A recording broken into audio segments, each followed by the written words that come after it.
오늘 주의 산에 오르라 시리즈 말씀 중에 7번째 기브온으로 올라가라 라는 제목으로 여러분들과 함께 말씀의 은혜를 나누고자 합니다.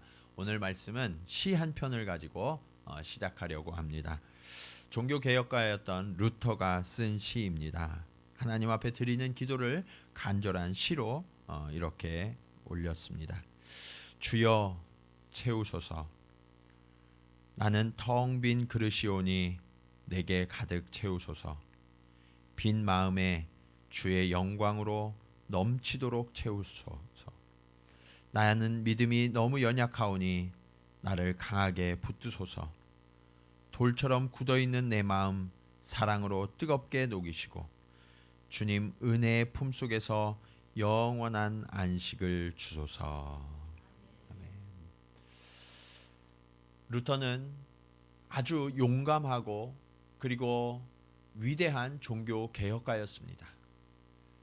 모든 사람들이 두려워하던 그 일을 그는 믿음으로 반드시 이루어냈던 사람입니다. 그런데 그의 기도를 보면 자신감이 넘쳐나고 믿음이 넘쳐난다기보다는 나는 부족하고 나는 연약하다라고 고백하고 있습니다. 특별히 나는 믿음이 너무 연약하고 나는 텅 빈 그릇이오니 하나님이 없으면 안 된다고, 주님이 나를 붙들어 주시지 않으면 안 된다고 그렇게 고백하고 있는 것입니다.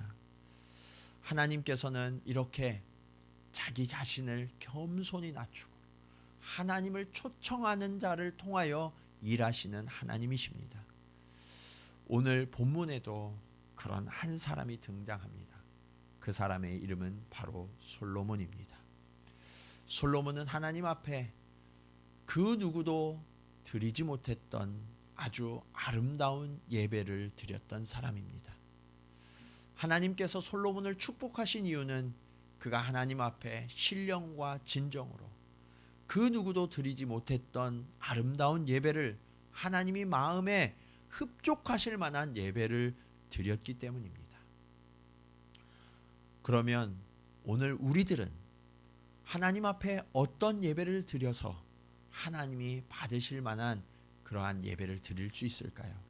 오늘 말씀을 통하여서 교훈을 함께 얻고자 합니다. 첫 번째로, 예배는 최고와 최선의 드림이 되어야 합니다.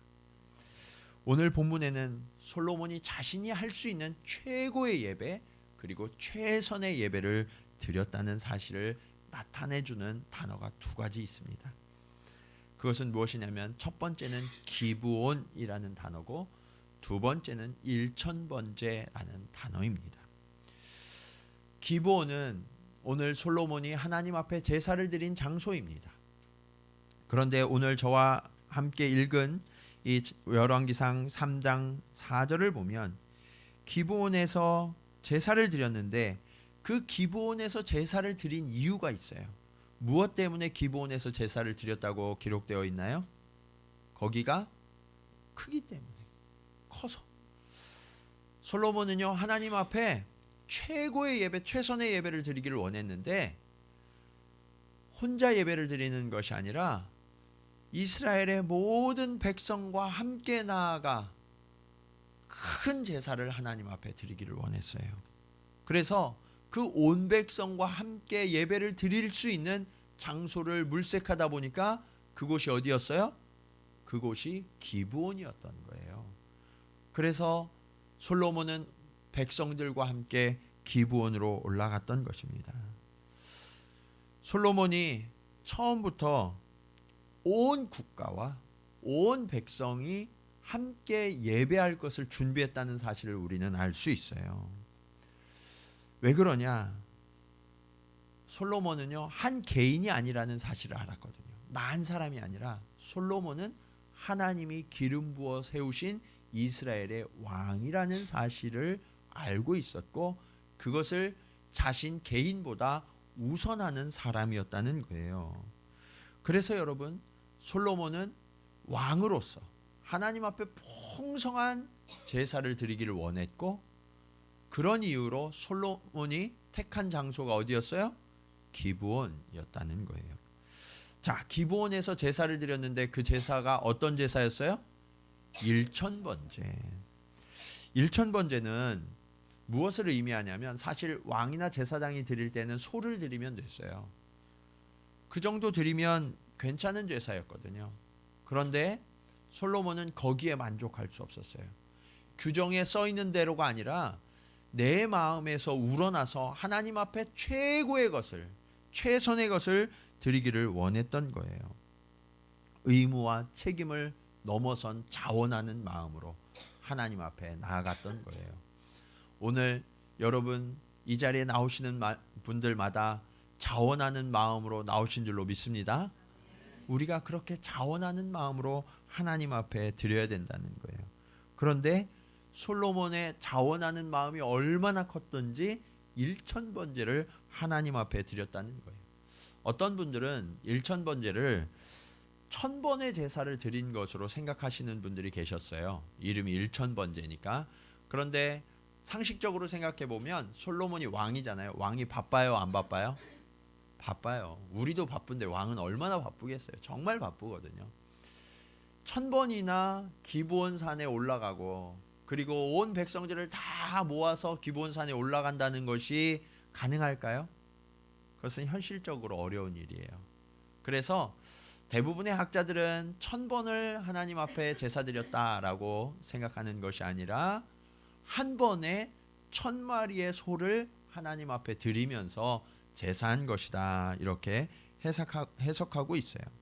그런데 여러분, 아무리 왕이라도, 솔로몬이 아무리 부자라도 1000마리의 소를 드리는 게 쉬워요, 어려워요? 굉장히 어려운 일이에요. 학자들이 생각해 보면, 이 연구한 결과를 보면 7일에서 8일 정도 쉬지 않고 제사를 드려야 1000번제를 드릴 수 있었을 것이다, 이렇게 이야기하거든요. 그러니까 7일에서 8일 동안 쉬지 않고 하나님 앞에 제사를 드린다는 것이 얼마나 어려웠겠어요. 그런데 왕으로서 하나님 앞에 처음 출발하는 그 시간에 정말 의미 있게 최고의 제사를 드리면서 하나님과 함께 하고 싶었던 거예요. 그래서 이전에도 이후에도 없는 그런 제사를 솔로몬은 하나님 앞에 드렸던 거죠. 그런데 여러분, 단순히 양만 문제가 아니에요. 하나님 앞에 짐승을 번제로 드릴 때에는 어떤 짐승을 하나님 앞에 드려야 될까요? 예, 맞아요. 요즘 성경 공부를 한 보람이 좀 있군요. 예, 흠이 없는 짐승만 하나님 앞에 드릴 수 있어요. 그러니까 흠이 없는 짐승을 하나님 앞에 드리려고 그러면 그 짐승이 태어나는 순간부터 살펴서 흠이 있는지 없는지 살펴서 그 짐승을 흠이 생기지 않도록 구별해서 길러야만 됐거든요. 다른 짐승들하고 다 섞어서 막 기르면 그것이 서로 부딪히고 그래서 흠이 생길 수 있어서 구별해서 드려야 됐어요. 그런데 1000마리를 흠이 없이 기르려고 그러면 얼마나 많은 정성과 노력이 들어가야만 할까요? 그러니까 이 솔로몬이 1000번제를 드린 건 어느 순간 갑자기 충동적으로 내가 하나님 앞에 정말 1000마리의 이 소를 모아서 하나님 앞에 드려야 되겠다, 그런 생각을 한 게 아니라 아주 오래전부터 계획을 한 거예요.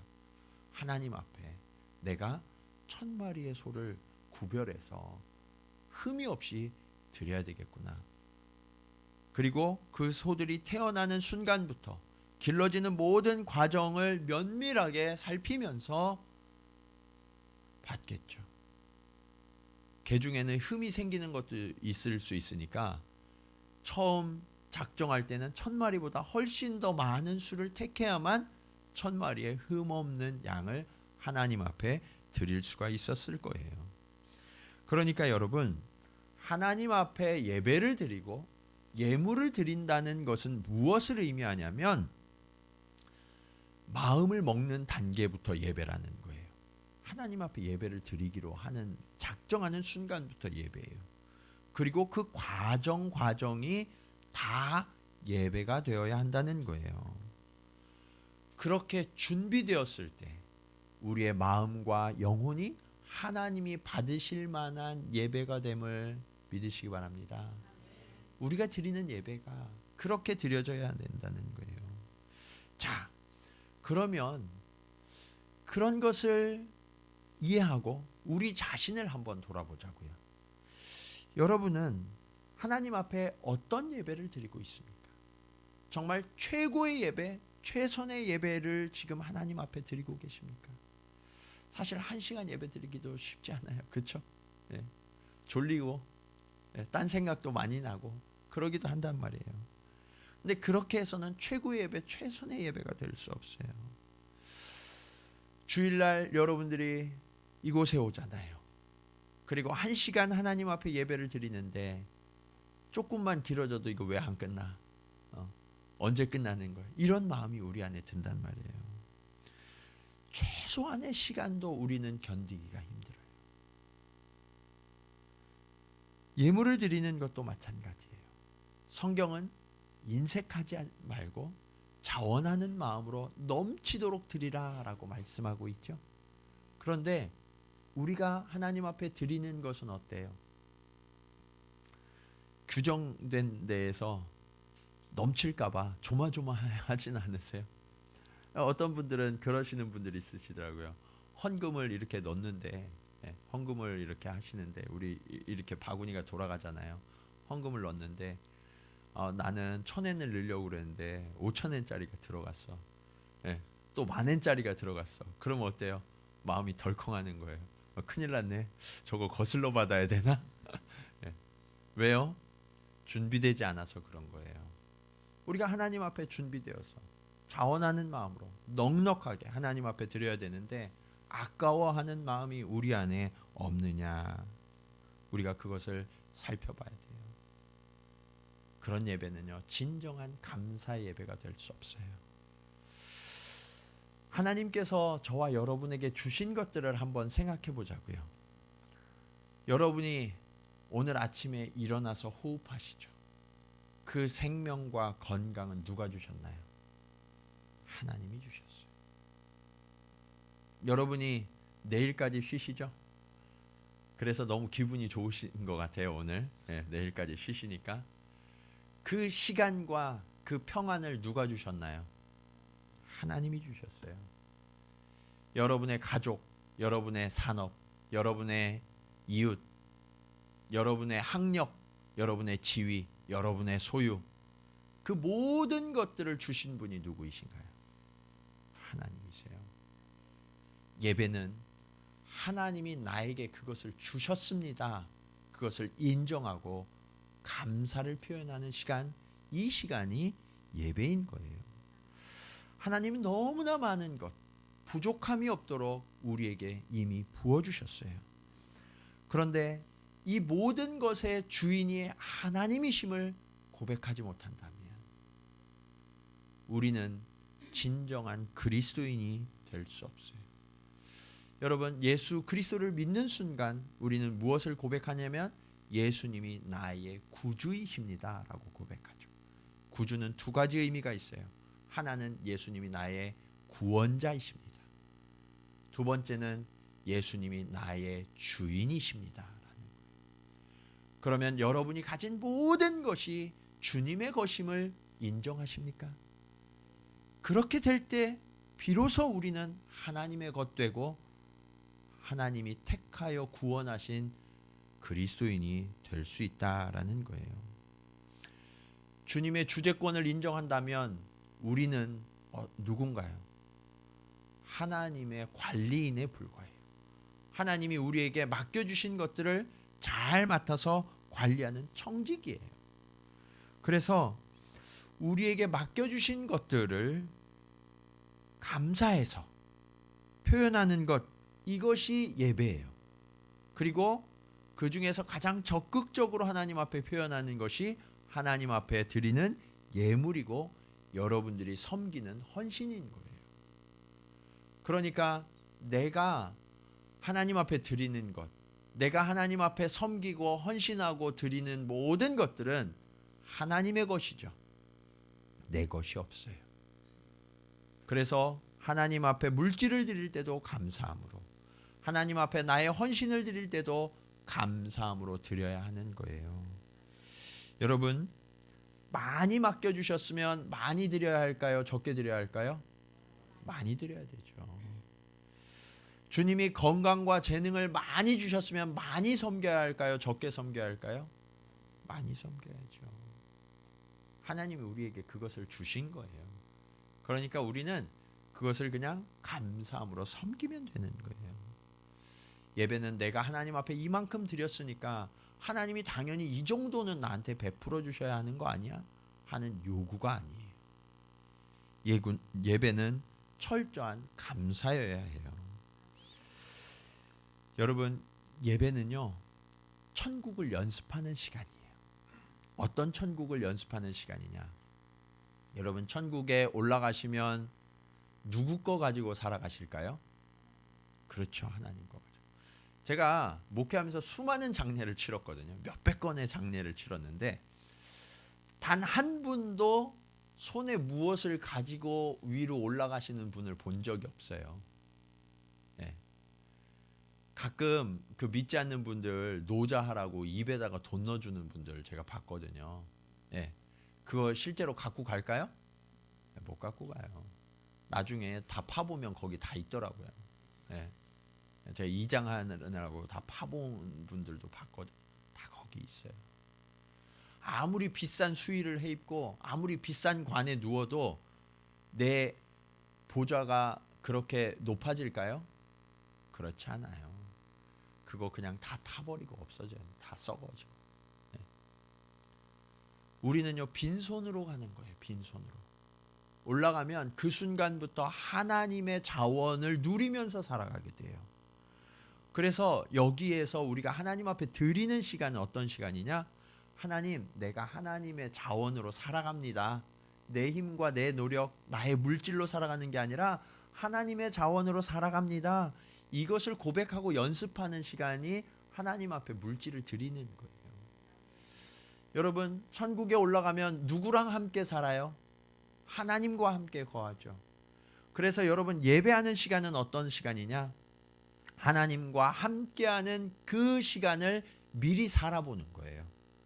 그래서 하나님이 말씀하시는 것을 듣고, 그리고 하나님이 명령하시는 것에 순종하고, 하나님을 찬양하고, 하나님께 간구하고, 하나님이 베풀어 주신 형제들과 함께 더불어 살고, 그 시간이 교회에 와서 예배드리는 시간이라는 거예요. 그러니까 여러분, 오늘 이 예배는 천국의 그림자임을 믿으시기 바랍니다. 그러면 우리가 최고의 최선의 훈련을 해야 하지 않을까요? 오늘 이 예배가 천국을 연습하는 시간이 되기를 간절히 축원합니다. 자, 두 번째로 예배는 어떤 시간인가? 하나님의 뜻을 알고 배우는 시간이 되어야 돼요. 예배는 누구에게 드리는 거예요? 하나님께 드리는 거예요. 그런데 가끔 보면 그러는 분들 계세요. 목사님, 오늘 설교 좀 괜찮았어요. 예. 본인이 받아. 그리고 본인이 평가해. 예. 그건 잘못된 거예요. 여러분도 예배 참여자가 돼야 돼요. 평가자가 되면 안 돼요. 오늘 성가대가 어땠나? 오늘 기도하는 사람은 어땠나? 오늘 목사님 넥타이는 어떤 색깔인가? 그런 거 평가하지 마시고, 하나님이 지금 이 자리에 임재하시는데 내가 그 하나님과 교통하고 있는가? 그 하나님이 나에게 말씀하시는 것이 무엇인가? 이것을 만나고 들을 수 있는 시간이 되어야 된다는 거예요. 여러분, 오늘 본문에 보면 하나님께서 솔로몬의 꿈에 나타나시죠. 그래서 물으세요. 내가 내게 무엇을 해줄까? 원하는 것이 무엇이냐? 저 같았으면 아싸, 대박 났어. 이제 원하는 리스트를 하나님 앞에 막 알아야지, 이럴 수 있었는데 솔로몬은 그렇게 하지 않았어요. 자신의 욕망을 따라 자신이 원하는 것을 구한 것이 아니라 철저하게 하나님의 뜻을 따라 하나님이 원하시는 것을 구했다는 것을 성경은 증언하고 있어요. 왜 그랬냐? 솔로몬은 겸손했거든. 자기 자신의 모든 것을 비우고 낮춰서 하나님으로 가득 채웠던 거예요. 그러니까 하나님의 뜻이 내 안에 들어와서 하나님의 뜻을 깨달을 수 있었고 그 뜻대로 구할 수 있었던 거예요. 지금 자신이 이스라엘의 왕좌에 앉아 있지만 그 자리가 나의 공로가 아니라는 것을 알았어요. 하나님이 나의 아버지 다윗을 이뻐하셔서 그래서 그 아들인 솔로몬을 나를 하나님이 세워주셨다는 거예요. 그리고 그것이 무거운 사명이라는 것을 알았어요. 사명을 따라서 구하니까 하나님의 뜻을 따라 구하는 거예요. 나의 욕망을 따라 구하면 그것은 이기적 욕심에 불과하지만 하나님이 내게 주신 사명을 따라 구하면 그것은 하나님의 뜻을 따라 구하는 것이 되는 거예요. 솔로몬은요, 지금 자신이 왕의 자리에 앉아 있는데 이 자리를 감당할 힘이 없는 거예요. 그래서 뭐라고 고백하냐면 자신은 아무것도 할 수 없는 어린아이에 불과합니다라고 고백해요. 그리고 하나님께서 맡겨주신 그 사명의 시선으로 주위를 둘러보니까 무엇이 보였냐면 하나님이 내게 맡겨주신 수많은 셀 수 없이 많은 이스라엘 백성들이 보이는 거예요. 그 이스라엘 백성들을 보니까 여러분 일반적인 왕들은요 백성이 많으면 좋아요 싫어요? 좋아요. 국토가 넓으면 좋아요 싫어요? 좋아요. 그런데 솔로몬은 이게 너무너무 두려운 거예요. 왜요? 이게 내 게 아니라 하나님 건데 내가 지금 하나님 걸 맡았는데 이것을 감당할 힘이 없는 거예요. 지혜가 없는 거예요. 그러니까 이게 너무 부담이 되고 너무 두려운 거예요. 그래서 무엇을 간구했냐? 이 백성들 중에 선악을 분별해서 하나님의 공의로 이들을 이끌 수 있도록 구하고 있는 거죠. 저와 여러분이요, 나 자신을 바라볼 때 한 개인이라는 생각을 넘어서야 돼요. 나 자신을 내 개인으로만 생각하면 어떻게 되냐면 내 맘이지 뭐 이렇게 되는 거예요. 여러분 어린아이들이 싸울 때 그렇게 하죠. 내 맘이야. 그렇죠? 성숙한 사람들은 내 맘이야 라고 말하지 않아요. 단지 마음에 품고 있을 뿐. 그렇죠? 네. 내 마음이야. 그 마음 속에는 이기적인 마음이 담겨져 있어요. 그 이기적인 마음으로 바라보면요, 많은 백성, 많은 영토, 왕을 위해 존재하는 거예요. 많은 부, 그리고 높은 권력, 다 나를 위해 존재하는 거예요. 그러니까 마음대로 사용하다가 안 되면 남용도 하는 거죠. 누구 눈치도 보지 않아요. 그런데 그렇게 하다가 뜻대로 안 되면 어떻게 하냐? 서운하고 분노하는 거예요. 내 마음이 서운하고 분노가 차 있다. 그러면 내가 지금 이기적인 자아의 지배를 받고 있다라는 증거예요. 반면에요, 솔로몬처럼 내가 확실히 하나님께 부름받은 사명자구나라는 것을 자각하게 되면 지금 내 앞에 놓여진 하나하나가 부담이에요. 그리고 너무너무 두려워요. 왜요? 이걸 잘 경영해서 남겨서 하나님 앞에 드려야 되는데, 근데 혹시라도 그게 잘 안 되면 서운하고 화나는 게 아니라 주님께 너무 죄송해야 되는 거예요. 그래서 여러분, 내가 실패하고 안 됐는데 주님께 너무 죄송해. 그러면 지금 내가 주님 앞에 잘 서 있는 거예요.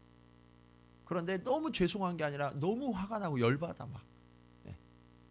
그러면 이것은 지금 내 심령이 주님으로부터 지배를 받는 게 아니라 이기적인 욕망이 나를 지배하고 있는 거예요.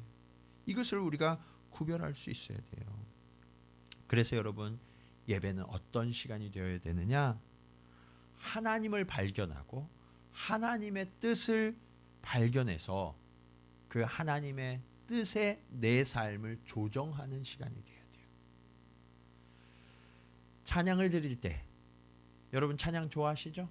하나님 앞에 찬양을 드릴 때 그 가사 한 구절 한 구절이 내 마음을 감동시켜야 돼요. 그리고 그 찬양의 고백이 나의 고백이 되어서 그렇게 헌신을 결단하고 하나님 앞에 나의 소유와 나의 시간과 나의 열정과 나의 재능을 드리기로 결단하는 시간, 이것이 진정한 찬양의 시간이에요. 이런 찬양이 되지 않고 그냥 흥겹고 즐겁고 때로는 그냥 위로만 된다. 그러면요, 이것은 세상 노래를 가라오케에서 부르는 것과 다르지 않아요. 오늘 여러분이 하나님 앞에 드렸던 찬양은 어떤 찬양이셨습니까? 여러분, 기도를 드릴 때도 내가 지금 원하고 바라는 것을 하나님 앞에 구하면서 하나님 이거 안 해주시면 저 이제부터 하나님 안 믿을 거예요. 나 한 몇 달쯤 나갔다 올 거예요. 이렇게 강요한다면 이것은 진정한 기도가 될 수 없어요. 진정한 기도는 그 시간에 하나님 앞에 철저하게 나를 비우고 무릎 꿇어서 하나님, 하나님의 뜻은 무엇입니까? 하나님의 나라는 지금 어떻게 운행되고 있습니까? 이것을 깨닫기를 구하고 그것을 가르쳐 주셨을 때 비록 내 생각과 내 걸음과 다르다 할지라도 나를 변화시켜서 주님 앞에 복종하기로 결단하는 것, 이것이 진정한 기도예요. 그 기도를 주님이 먼저 보여주셨잖아요.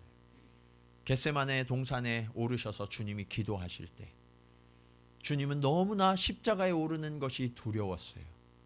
그래서 이 잔을 옮길 수만 있다면, 할 수만 있다면 옮겨달라고 간구했죠. 그러나 마지막 기도를 드리시면서 아버지여, 나의 원대로 마옵시고 아버지의 뜻대로 되기를 원하나이다. 주님은 내 자신의 욕망을 내려놓고 아버지의 뜻에 순종하기로 결단하셨어요. 이것이 진정한 기도가 되어야 돼요.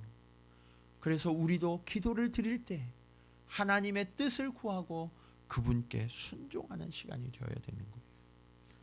말씀을 들을 때 하나님은 분명 지금 이 자리에 임재하고 계심을 믿으십니까? 그 하나님께서요, 여러분 한 분 한 분에게 동일하게 지금 말씀하고 계세요. 내 옆에 계시는 김 집사님, 이 집사님에게만 말씀하시는 게 아니라 여러분 한 분 한 분에게 다 예외 없이 말씀하시고 여러분을 사랑한다고 하시고 여러분에게 약속을 주신다고 하나님이 지금 선언하고 계세요. 그 하나님의 약속을 내가 들어야 돼요. 그리고 그 하나님이 나에게 무엇을 원하시는지, 어떤 사명을 나에게 주셨는지 그것을 깨닫고, 주님 그렇습니다. 이제까지는 내 삶을 내가 원하는 대로 살아왔지만 이후로는 주님이 말씀하시는 대로 내가 살기 원합니다. 그렇게 내 삶을 조정하여서 결단하고 순종하는 시간, 그 시간이 말씀을 듣는 시간이 돼야 돼요. 심지어는 광고 시간도 마찬가지예요. 광고도 예배의 일부라는 생각을 여러분 절대로 잃어버리시면 안 돼요. 광고는 단순히 이런저런 일이 있습니다 하고 알려드리는 시간이 아니에요. 세상의 광고는 여러분이 선택하도록 노출시키는 거예요. 그런데요, 교회의 광고는 어떤 시간이냐? 하나님이 지금 우리 중에 어떤 일을 행하고 계시는지, 그리고 하나님이 우리 교회를 어떤 방향으로 이끌어 가시는지를 가장 선명하게 보여주시는 시간이 사실은 광고 시간이에요. 그래서 우리가 광고를 잘 들어야 된다고요. 여러분 이런 얘기 들어보셨는지 모르겠어요. 지금 이집트에 가보면요, 거기에 모여있는 히브리인들이 있대요. 그 사람들이 어떤 사람이냐면 모세가 출애굽하자고 그랬는데 광고를 못 들어갔고 못 나간 사람들. 그 사람들이 아직도 거기 살아가고 있대요. 농담이지만 뼈가 있는 거예요. 아주 중요한 핵심이 이 안에 있어요. 광고를 잘 들어야 교회 사역이 어떤 건지 알고 하나님이 지금 우리 중에 어떻게 일하시는지를 알고 내가 거기에 동참할 수 있는 거예요. 그래서 여러분 광고를 천천히 잘 읽으세요. 예? 그리고 거기에서 하나님이 부담을 주시는 것은 아낌없이 여러분을 헌신하세요. 그런 일들이 일어날 때 그 예배, 그 교회가 살아있는 예배, 살아있는 교회가 되는 거예요. 내용면도 살펴보자고요. 내용을 보면 오늘 솔로몬이 하나님께 드렸던 일천번제와 기도야말로 주님이 가르치신 그 기도와 아주 닮아있는 기도였어요. 그래서 하나님이 솔로몬의 그 간구를 평가하시죠. 우리 10절 말씀, 오늘 본문 열왕기상 10절 말씀 함께 읽도록 하겠습니다. 10절 다 시작.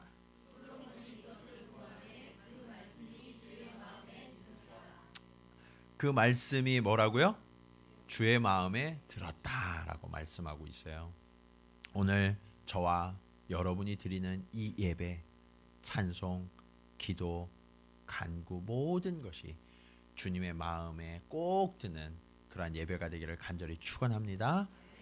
자, 마지막으로 예배는 하나님의 약속과 축복을 안고 나가는 시간이 되어야 돼요. 우리의 예배가 하나님의 마음에 들 때 하나님은 어떻게 하실까요? 그냥 잘했어 고개 끄덕끄덕 하시거나 박수 막 치시고 그냥 만족하시면서 끝나실까요? 그렇지 않아요. 여러분 아까 성가대 여기서 열심히 찬양했을 때 박수 치고 끝났지만 하나님은 그러신 분이 아니시라고요. 하나님은요 굉장히 많은 축복들을 약속하고 계세요. 오늘 본문의 11절부터 14절까지 보면 하나님이 너무나 놀라운 축복들을 부어주고 계심을 기록하고 있어요. 하나님께서 솔로몬이 구했던 지혜와 총명을 주시는데 솔로몬 이전에도 없고 이후에도 없는 그런 놀라운 지혜와 총명을 주시겠다라고 말씀하죠. 그래서 어떻게 됐어요? 저와 여러분이 어렸을 때 영화 보신 분들 생각나실 거예요. 솔로몬 영화 보신 적 있으시죠? 그 영화 보면 거기에 솔로몬이 얼마나 지혜 있게 행했는지를 잘 영화가 표현하고 있었죠. 그런데 그 영화의 장면들이 어디에서 근거하고 있냐면 오늘 본문 열왕기상 3장 후편부터 오늘 본문의 후편부터 그리고 4장의 내용까지 이어지는 그 내용을 소재로 해서 영화가 만들어진 거거든요. 솔로몬은 정말 지혜롭게 나라를 다스려서 백성들에게 존경을 받았어요. 뿐만 아니라 이방 수많은 왕들이 솔로몬의 지혜를 부러워해서 신하들을 보내기도 하고 직접 와서 솔로몬의 지혜에 감탄하는 일들이 벌어졌다라고 성경은 증언하고 있죠. 여러분도 이런 지혜를 받고 싶으시죠? 네, 이런 지혜와 총명이 우리에게도 필요하잖아요. 그런데 그 총명과 지혜를 어떻게 받는지 지금 제가 누설해 드릴 테니까 눈 또랑또랑하게 뜨시고 잘 보시기 바랍니다. 자, 솔로몬이 하나님 앞에 구한 내용을 보면 그 지혜의 실체가 나타나요. 9절을 한번 보실까요? 9절을 보면 누가 주의 이 많은 백성을 재판할 수 있사오리까 무엇을 종에게 주사 듣는 마음을 하나님께 구했던 거예요. 자, 그리고 한 장 넘겨서 열왕기상 4장 29절 말씀을 우리 한번 보겠습니다. 열왕기상 4장 29절 말씀. 하나님이 솔로몬에게 지혜와 총명을 심히 많이 주시고 또 무엇을 주시되 넓은 마음을 주시되 바닷가에 모래같이 하시니라고 말씀하고 있죠. 자, 지혜와 총명의 정체가 드러났어요. 지혜와 총명은 무엇이냐? 듣는 마음이요 넓은 마음이다라는 거예요. 진짜 지혜로운 사람은 어떤 사람이냐면 자기 말만 계속해서 주장하는 사람이 아니에요. 네. 오히려 다른 사람들의 다양한 관점들과 견해를 널리 듣고 이해하고 수용할 줄 아는 사람, 그런 사람이 지혜로운 사람이라는 거예요. 이제 말 줄이고 많이 들으세요. 예, 그러면 이제 지혜가 생겨요. 예, 그때부터 지혜가 생기는 거예요. 저분은 이렇게도 생각할 수도 있네. 이것을 깨닫는 순간 넓은 마음이 되고 그것이 지혜가 된다라는 거예요. 여러분, 오늘 이 예배를 통해서 저와 여러분 모두가 듣는 마음, 넓은 마음의 소유자가 되어서 지혜롭고 총명한 자가 되기를 간절히 축원합니다. 아멘. 자, 그런 사람, 그런 가정, 그런 직장, 그런 교회는요 하나님이 축복하세요. 네. 자, 하나님께서요 이제 솔로몬을 축복하시는데요. 하나님이 주시는 축복은 하늘로부터 부어지는 엄청난 축복이잖아요. 그래서 하나님이 축복을 내리시기 위해서 미리 작업하시는 게 있어요.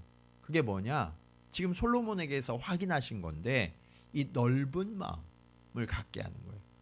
그 얘기는 뭐냐면 사람을 큰 그릇으로 빚으시는 거예요. 예. 여러분, 하나님의 축복은 커요, 작아요? 커요. 그냥 큰 정도가 아니라 엄청나게 크단 말이에요. 근데 그 엄청나게 큰 축복을 담아야 되는데 간장 종지에 담으면 돼요, 안 돼요? 안 돼요. 그래서 잘 생각해 보세요. 내 마음이 지금 간장 종지인가 아닌가. 내 마음이 넓어야 돼요. 크고 넓어야 돼요. 그래야 하나님의 축복이 마음껏 부어지는 거죠. 그래서 하나님이 솔로몬이 그렇게 듣는 마음, 넓은 마음을 가져서 큰 그릇으로 빚어진 것을 확인하고 난 다음에 13절 14절에 부귀와 영광과 존귀와 장수도 주시겠다라고 약속하시는 거예요. 그릇이 작은데 부귀와 영광과 존귀와 장수를 주면요 힘들어요. 여러분, 힘든 사람이 장수에서 오래 살면 어때요? 내가 죽겠어, 그렇죠? 네. 그러니까 정말 복이 되려고 그러면 큰 그릇이 돼야 돼요. 큰 그릇. 네. 누구나 수용하고 누구나 기뻐할 수 있는 그런 사람이 될 때, 그런 사람이 누리는 축복과 은혜가 진짜 축복과 은혜가 되는 거예요. 하나님이 우리 하나님 되시면, 내가 큰 그릇이 되어서 하나님이 내 안에 거하시면 그 다음부터 모든 축복은 저절로 따라온다는 거예요. 그래서 예배는 무슨 시간이 되어야 되냐? 내 그릇을 크게 키워서 크신 하나님을 품는 시간이 돼야 돼요. 오늘 여러분은 그 하나님을 만나고 계십니까? 그 하나님을 만나기만 하면, 오늘 솔로몬이 이전과 이후에도 그런 왕이 없었던 것처럼 우리 사장님은 이전과 이후에도 그런 사장님이 없을 줄로 믿습니다. 네. 우리 학생들은 이전과 이후에도 그런 학생이 없을 줄로 믿습니다. 하나님이 그렇게 축복해 주신다고요. 하나님을 품기만 하면. 네. 그런데 거기에 딱 한 가지 전제 조건이 있어요. 자, 그것을 지속하는 전제 조건이 오늘 말씀의 마지막 구절이에요. 오늘 말씀의 열왕기상 3장 14절 말씀, 우리 같이 한번 읽어볼까요? 하나님의 길로, 하나님의 법도와 하나님의 말씀을 지켜 행하면, 그러면 하나님이 이 축복을 지속적으로 이어주시겠다라고 약속하고 계세요. 어떤 분들은 축복을 받긴 받았는데 예전에 한 번 받고 끝난 분들이 있으시죠? 네, 지금도 이 축복을 계속 받고 싶은데 예전에 조금 이렇게 한때 잘 나가다가 지금 멈춘 분들 기억하세요. 하나님의 말씀을 여러분의 길로 삼고 그것을 지켜 행하면 하나님이 함께 해주시겠다라고 약속하고 계세요. 오늘 이 예배가 저와 여러분이 하나님께 드리는 최고의 예배, 최선의 예배가 되기를 원합니다. 그리고 그 예배 속에서 하나님의 뜻과 여러분에게 주신 사명을 깨닫는 예배가 되기를 원합니다. 그리고 그 예배 속에서 우리의 그릇을 넓혀서 하나님이 마음껏 사용하시고 마음껏 은혜와 축복을 부어주시는, 그것을 감당하고 그것을 받아서 세상 가운데 나가는 그러한 복된 예배가 되기를 간절히 축원합니다. 기도하시겠습니다.